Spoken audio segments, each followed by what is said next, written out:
말씀은 사도행전 3장 말씀 11절부터 16절까지 말씀입니다. 사도행전 3장 11절로 16절 말씀 천천히 읽어 보겠습니다. 시작. 나은 사람이 베드로와 요한을 붙잡으니 모든 백성이 크게 놀라며 달려가 나아가 솔로몬의 행각이라 칭하는 행각에 모여 베드로가 이것을 보고 백성에게 말하되 이스라엘 사람들아, 이 일을 왜 기이히 여기니? 우리 개인의 권능과 권견으로 이 사람을 걷게 한 것처럼 왜 우리를 주목하니? 이 아브라함과 이삭과 야곱의 하나님 곧 우리 조상의 하나님이 그 종 예수를 영화롭게 하셨느니 너희가 저를 넘겨주고 빌라도가 놓아주기로 한 너희가 그 앞에서 부인하여 너희가 거룩하고 의로운 자를 부인하고 오히려 살인한 사람을 놓아주기를 구하여 생명의 주를 죽였도다. 그러나 하나님이 살리셨으니 우리가 이 일의 증인이로다. 그 이름을 믿음으로 그 이름이 너희 보고 아는 이 사람을 성하게 하였느니 이 예수로 말미암아 난 믿음이 너희 모든 사람 앞에서 이같이 완전하게 낫게 하였느니라. 아멘. 아멘. 오늘은 나의 도움은 어디서부터 오는가라는 제목으로 말씀을 나누겠습니다. 나의 도움은 도대체 어디에서 오는가 하는 겁니다. 안진뱅이 거지가 일어서고 뛰어다니면서 예수님을 노래하자 사람들은 그 거지가 일어선 그 기적이 베드로와 요한이 일으킨 기적인 줄 알고 그들에게 몰려들었습니다. 그러자 베드로가 그들을 향해서 사실관계를 바로잡아 줍니다. 사람들아, 왜 우리를 주목하느냐? 우리가 한 것처럼 너희들은 왜 우리를 쳐다보느냐? 이 안진뱅이가 일어선 것은 우리가 한 것이 아니라 나사렛 예수께서 하신 것이다. 이렇게 사실관계를 바로잡아 줍니다. 만일 말입니다. 그날 베드로가 우리가 일으킨 기적인 줄 알고 베드로와 요한이 일으킨 기적인 줄 알고 온 사람들에게 이 사실관계를 바로잡아 주지 않고 마치 베드로와 요한이 한 것처럼 이야기를 했다 치자고요. 그 사람들은 믿었겠습니까? 절대 믿지 않았을 겁니다. 왜냐하면 그들이 알고 있는 베드로와 요한은 갈릴리의 가난뱅이 무식한 어부 출신들이라는 거 너무 잘 알고 있었습니다. 그들은 그러한 기적을 일으킬 만한 깜냥도 인간도 안 된다는 것 그들은 잘 알고 있었습니다. 그런데 더 한 가지 혼란스러운 것은 베드로가 우리가 일으킨 기적이 아니라 예수께서 그를 일으켜 세우신 것이다 라고 이렇게 얘기했을 때 그 군중들은 역시 믿지 못했습니다. 그것은 더 믿지 못할 일이었습니다. 왜냐하면 그들이 분명히 알고 있는 것은 그 예수는 불과 얼마 전에 십자가에서 죽었기 때문입니다. 죽은 사람이 어떻게 사람을 일으키겠는가? 죽은 자가 어떻게 기적을 일으키겠느냐 하는 것입니다. 그들은 상당히 혼란스러웠을 겁니다. 도대체 이 기적이 어디에서부터 온 것인가? 그때 베드로가 그들에게 이렇게 말하죠. 너희가 알고 있는 예수는 죽지 않았다. 이건 상당한 충격이겠죠. 예수가 죽었는 줄 알았는데 베드로는 너희가 알고 있는 그 예수, 십자가에서 죽었다고 생각하는 그 예수 말이다. 그는 죽지 않았다. 이렇게 말합니다. 15절을 읽겠습니다.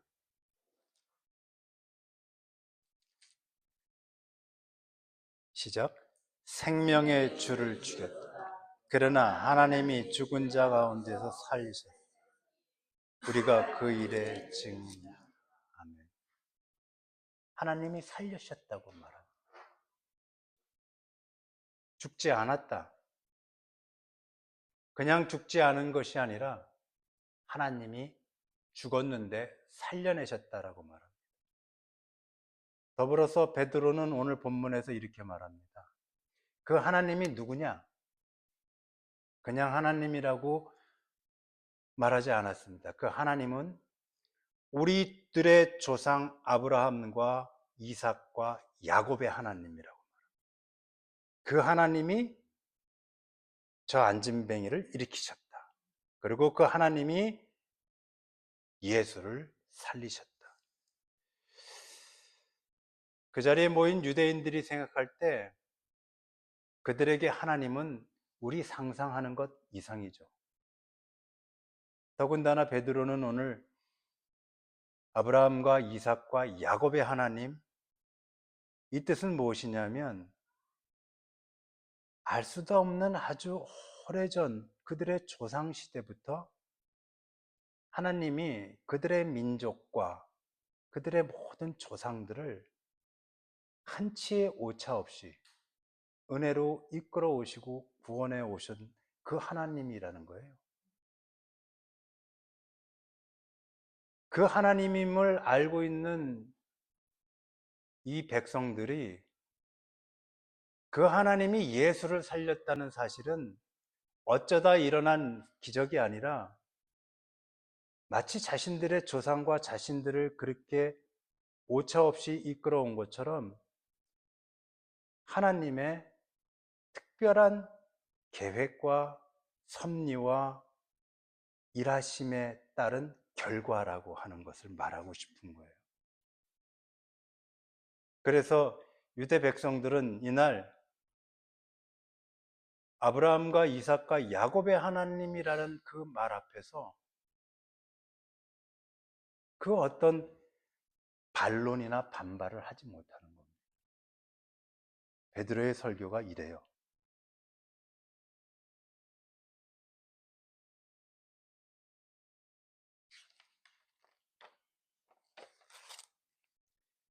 베드로가 오늘 하나님이 예수를 살렸다 이 사실을 선포하는 또 다른 이유는, 본문 속에서의 이유는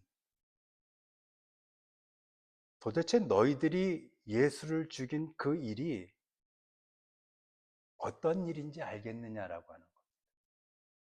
그것은 예수를 죽인 것으로 끝나는 것이 아니라 선량하고 죄 없는 예수를 죽인 것, 한 젊은이를 십자가에 매달은 것, 그것이 아니라 너희들이 알고 있는 우리의 그 하나님이 정하신 것, 하나님이 보내신 자, 하나님의 뜻, 하나님의 섭리, 하나님이 이 땅 가운데 보내신 그 영광을 너희가 죽였다는 겁니다.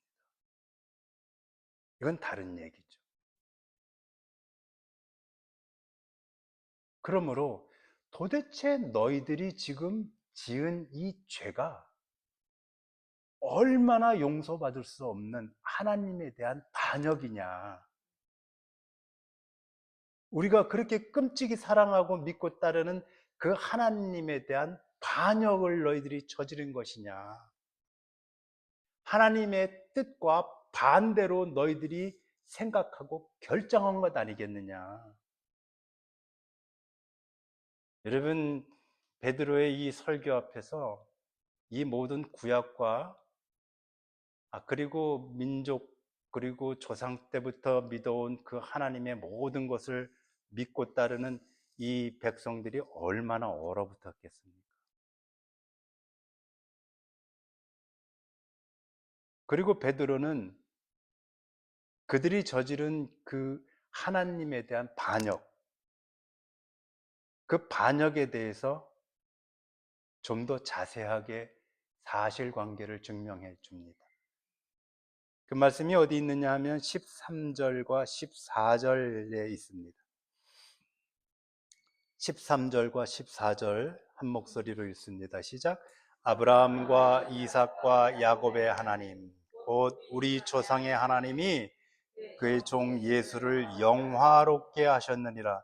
너희가 저를 넘겨주고 빌라도가 놓아주기를 결정한 것을 너희가 그 앞에서 부인하였으니 너희가 거룩하고 의로운 자를 부인하고 도리어 살인한 자를 구하며. 아멘.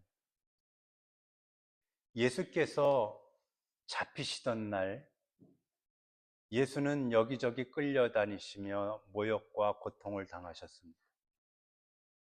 결국 빌라도 법정에 서게 되셨는데 그때 빌라도 법정에는 바나바라고 하는 죽을 죄를 지은 죄인이 또 서 있었습니다. 판결을 기다리고 있었습니다. 바나바는 로마의 무력으로 대항하는 당시 유대인들이 결성한 열심당원의 일원이었습니다. 그들은 행동주의자였고 무력을 통해서라도 로마로부터의 독립을 추구했었던 사람. 그런데 이 바나바가 아마 그 과정 가운데에서 사형을 당할 만한 무슨 일을 저지른 것 같습니다. 그래서 바나바도 빌라도의 법정에 같이 서 있었습니다. 그때는 유월절 기간이라서 유대인의 명절 유월절에는 죄인 하나를 풀어주어 자유케 하는 자비를 베푸는 그런 관습이 있었는데 때마침 빌라도가 보기에 죄 없는 예수를 풀어주고 죄 많은 죽어야 할 빌라도를 죽이는 것이 맞겠다. 바나바. 제가 조금 전에 누구라고 그랬어요? 빌라도. 그런 걸 앞에서 그렇게 꼭꼭 집어가면서 잘 집어주셨어요. 네. 바나바를 죽이는 것이 좋겠다. 그런데 오늘 본문을 보면 그들이 빌라도의 결정, 마음을 거부했다고 말합니다. 원어에도 거부라고 되어 있습니다. 거절. 그리고 그들은 우리가 아는 것처럼 예수를 십자가에 못 박으라. 예수를 십자가에 못 박으라고 고함을 쳤죠. 오늘 본문 그 얘기하는 겁니다. 그냥 너희들이 예수를 죽였다. 하나님이 보내신 그 예수를 죽였다. 그러나 하나님은 살리셨다. 그러니 너희들이 얼마나 하나님 앞에 반역죄를 저질렀느냐라고 말하지 않고 무슨 일이 있었는지 그 증거를 들이대는 겁니다. 빌라도의 법정에서 너희들이 의로우신 예수 대신 바나바를 살려낸 것, 그 사건을 오늘 들춰내면서 이 백성들을 고발하는 거예요.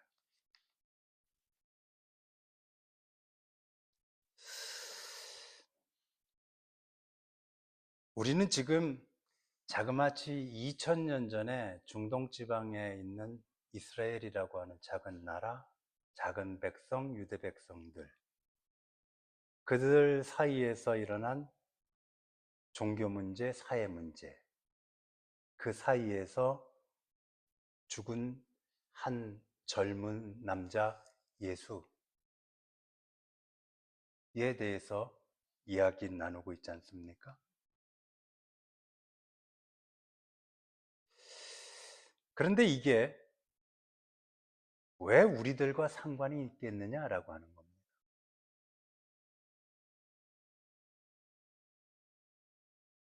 그것은 그들 민족의 그들의 사정이고 그들의 사건이었었는데 왜 2000년이 지난 2026년에 왜 내가 예수를 죽인 자가 되고 왜 내가 죄인이 되어서 있느냐라고 하는 겁니다. 이 질문은 제가 오래전 한국에서 목회할 때 예수 안 믿는 어떤 남자가 저에게 들이밀었던 질문입니다. 자기는 도통 이해가 안 간다는 겁니다. 왜 우리가 이스라엘의 신을 믿어야 하는지, 왜 우리가 이스라엘 민족의 역사와 종교가 가득 담겨져 있는 이 성경책을 들고 다녀야 하는지, 아브라함이 나하고 무슨 상관이 있으며 이삭이 나하고 무슨 상관이 있다는 거냐? 예수는 2000년 전에 죽은 유태인인데 한민족인 나하고 무슨 상관이 있어서 내가 교회를 가야 되며 내가 왜 죄인이 되어야 하는 것이냐 하는 겁니다. 여러분들의 대답은 어떤 겁니까? 여러분들은 그런 사람 앞에서 뭐라고 얘기해 줄 수 있습니까? 이거는 매우 우리가 중요하게 우리 안에서 명쾌하게 정리되어 있어야 할 사항.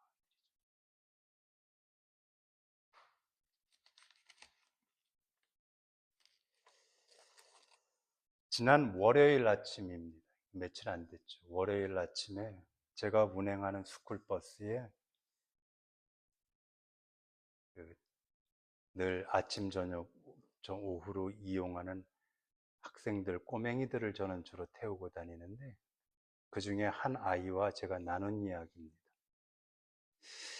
월요일 아침이니까 그 아이와 이런 이야기를 나눴습니다. 그 아이는 항상 운전석 제 옆자리에 타기를 참 좋아하는 아이예요.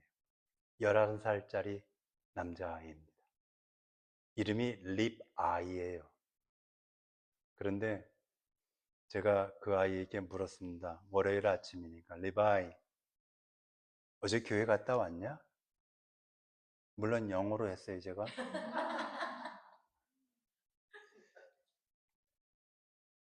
아이가 네. 너는 왜 교회를 가냐? 나는 예수를 사랑하고 예수를 믿습니다. 너희 부모들과 누나와 동생도 갔니? 다 갔습니다. 너는 왜 예수를 믿니? 또 물었습니다. 그가 나의 죄 때문에 죽었습니다.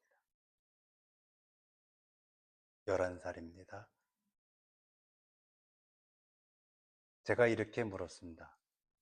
그게 사실이냐? 그가 말했습니다. 사실이다. 영어가 길지 않은 저는 단어 몇 개를 이어서 그렇게 물어봤는데 제 사정을 잘 아니까 아이들이 그 아이도 짧게 그렇게 대답을 해 주었어요. 그런데 그 대화가 끝나고 나자 제 가슴에 정말로 큰 감동이 왔습니다. 뭐가 감동이었느냐 하면 그 어떤 긴 신학적인 설명보다도 짧은 단어들로 이루어진 그 질문과 고백이 그렇게 강렬하고 묵직할 수가 없었습니다.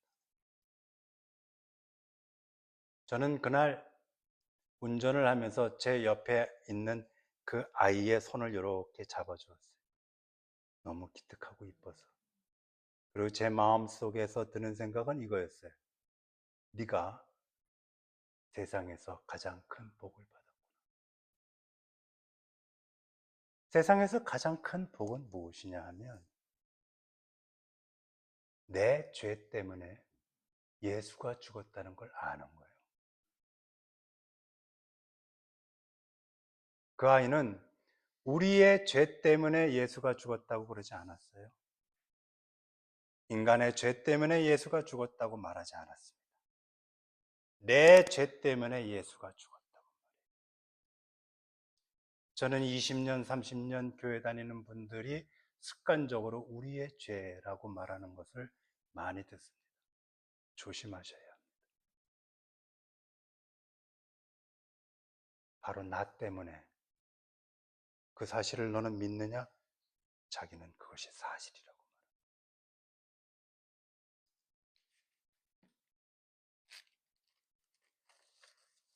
예수가 나 때문에 죽었다는 것을 믿는 거, 사실은 우린 그것 때문에 구원받는 거죠. 지금부터 약 100년 전 사람 칼릴 지브란이라는 사람이 쓴 예언자라는 책 속에 한 대목을 제가 여러분에게 읽어드릴게요. 예수는 단지 이스라엘 사람의 불순종과 죄 때문에 죽은 것이 아니다. 아담과 하와 그리고 그의 자식 아벨로 이어지는 죄와 불순종으로 인하여 죽임을 당했다. 그러므로 이스라엘 사람들이 죽인 것이 아니라 인간의 본질적 죄와 불순종이 예수를 죽인 것이다. 만일 예수가 어느 시대에 어느 나라에 오셨더라도 예수는 박해와 죽음을 당할 수밖에 없으셨다. 동의되셔요? 제가 이 글 속에서 칼릴 지브란 이 글 속에서 공감하는 것은 예수가 어느 시대나 어느 나라에 오셨더라도 그는 반드시 박해받고 죽었을 것이라. 오클랜드에 오셨더라도 우리들이 죽였을 것이고, 한국에 오셨더라도 한국 사람들이 죽였을 것이다. 왜? 우리는 예수를 죽일 죄인들이기 때문에 죽인다는 겁니다.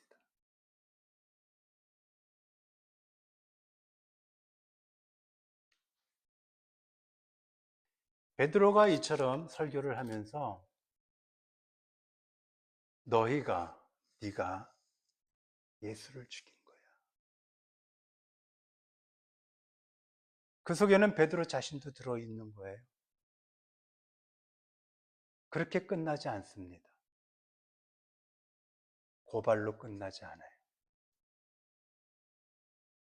너희가 그러면은 어떻게 그 무시무시한 죄를 용서받고 구원에 이룰 수 있는가 하는 것까지 나갑니다. 오늘 본문은. 그래서 복음이죠. 그래서 우리에게 희망과 소망이 있는 것이죠. 우리가 예수를 죽였는데 죽인 것으로 끝나지 않고 네가 어떻게 용서받으며 네가 어떻게 구원에 이룰 수 있는가까지 나가는 것. 이것이 복음이지 않습니까? 16절을 읽어보겠습니다. 한 목소리로 시작. 그 믿음을 믿음으로 그 믿음이 너희 보고 아는 이 사람을 성하게 하라. 예수로 말미암아 난 믿음이 너희 모든 사람에게서 이같이 완전히 낫게 하였네. 아멘. 16절은 이런 말씀입니다. 그가 일어선 것은 예수를 믿었기 때문이다.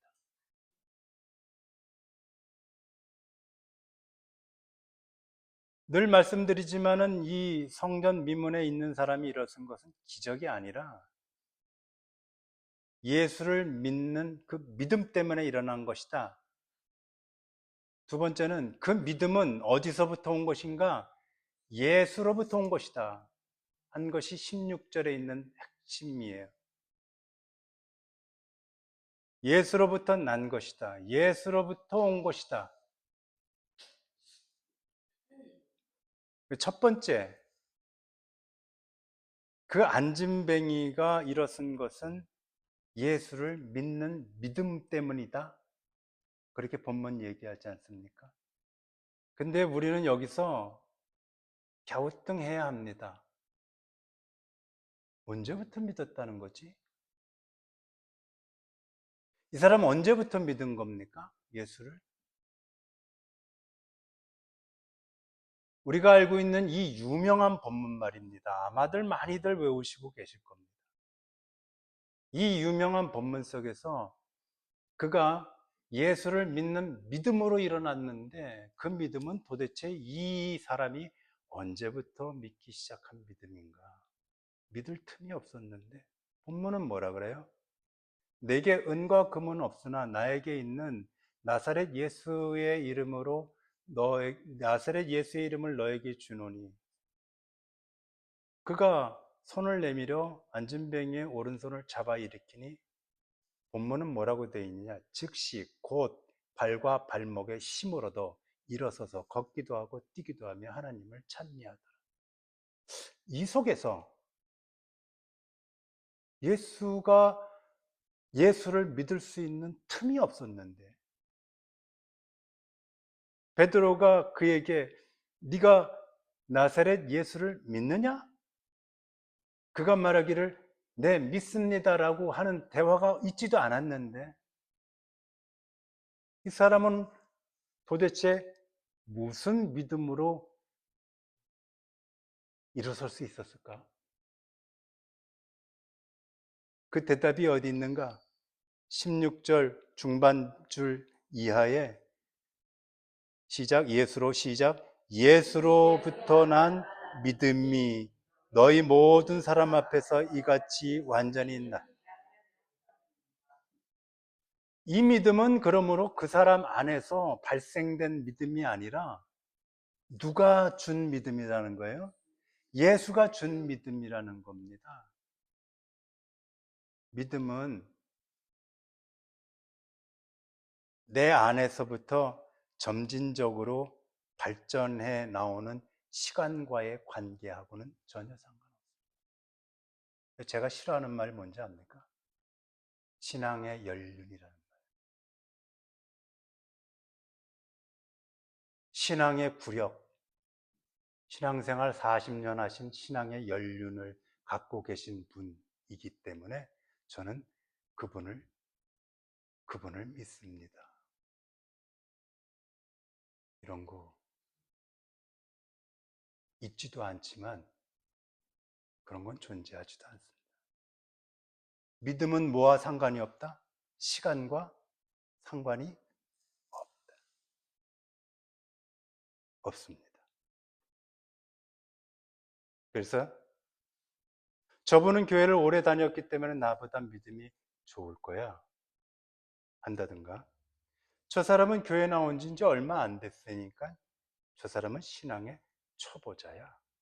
이건 지극히 인간적 생각들이죠. 마치 회사의 신입사원이야. 저분은 부장이시니까 회사 일을 잘 알아. 이렇게 생각하는 인간 세상에서의 인본주의적 사고라고 하는 거예요. 믿음은 그렇지 않습니다. 여러분들이 예수를 잘 믿기 위해서 도를 쌓았습니까? 산기도를 다니셨습니까? 무슨 노력을 하셨습니까? 여러분들이 하신 노력 하나도 없습니다. 저는 어떻습니까? 아무것도 없습니다. 나도 모르게 예수 하면은 왈칵왈칵 쏟아지고 예수가 내 생명보다도 귀하고 그 어떤 것과도 바꿀 수 없는 소중한 이름이 된 것은 우리 안에 있는 그 무엇 갖고 되지 않는다, 않았다.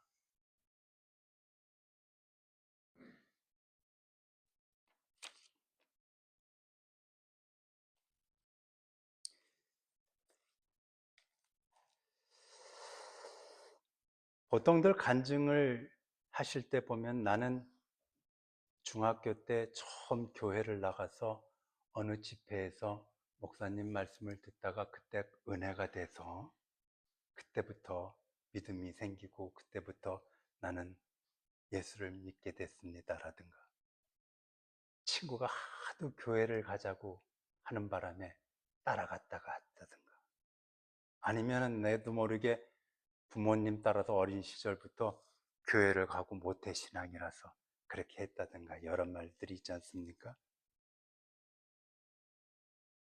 그건 철저하게 우리들의 기억일 뿐이죠. 하나님이 우리를 지으실 때 태초 이전서부터 지으셨다고 하는 것, 태초 이전에 이미 결정을 하셨다는 것, 그것은 우리를 이 땅 가운데 태어나게 하는, 육체적 생명을 갖고 태어나게 하는 그러한 하나님의 계획이기도 하지만, 성경에서 말하는 그것은 너는 내 아들이라고 지명한 것, 너는 내 자녀라고 지명한 것이 그때부터 있었다는 것을 말하는 거죠. 그러므로 내가 중학교 1학년 때 예배당에 가서 그때 처음 예수를 만났어는 나의 기억일 뿐이고, 내 안에 믿음을 선물로 주신 것은 내가 태어나기 이전이나 훨씬 그 이전이나 알 수도 없는 그 시절에 하나님께서 나를 지명해서 불러서 택해서 믿음으로 선물을 주시고, 나는 알지 못하지만 나를 예수 믿는 성도로 세우셨기 때문이다라고 하는 거죠. 안진뱅이가 왜 믿음으로 일어났는가?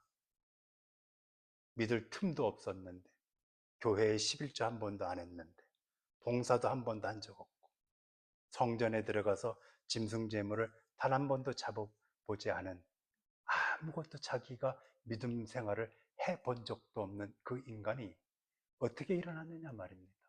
믿음으로 일어났다는데 그 믿음은 철저하게 하나님께서 선물로 주신 믿음이에요. 그러므로 믿음이 선물이라면 믿음으로 인한 구원은 또 무엇입니까? 역시 선물이라는 거예요. 그렇게 볼 때 오늘 아침에 이 설교를 마지막으로 정리하면서 그런 생각이 저는 들었습니다. 가볍게 살지 말아야겠다. 내 신앙생활을 하면서 함부로 생각하고 함부로 행동했었던 것을 하지 말아야 되는구나. 왜? 내게 믿음 주고 나를 구원하사 나를 신앙인으로 만드신 그 하나님의 계획은 알 수도 없는 그 시절서부터 나를 추적하고 다니셨는데, 내가 신앙생활을 이따구로 해서 되겠는가? 가볍게 하면 안 되겠다. 좀 더 진중해져야 되겠구나. 내가 믿음이 과묵해져야 되겠다. 주님에게로 더 감사로 나가야겠다. 그런 생각이 오늘 새벽에 저의 생각이었습니다. 그 생각이 여러분들의 생각이 되기를 축복해드립니다. 기도드리겠습니다.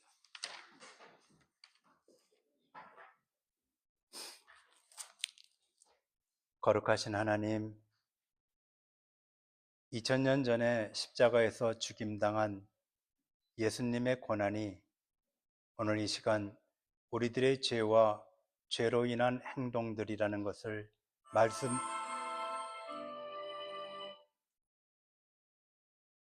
거룩하신 하나님, 십자가에서 죽임당한 2000년 전에 예수님의 고난이 오늘 이 시간 우리들의 죄와 죄로 인한 행동들이라는 것을 말씀으로 연결시켜 주셔서 감사드립니다.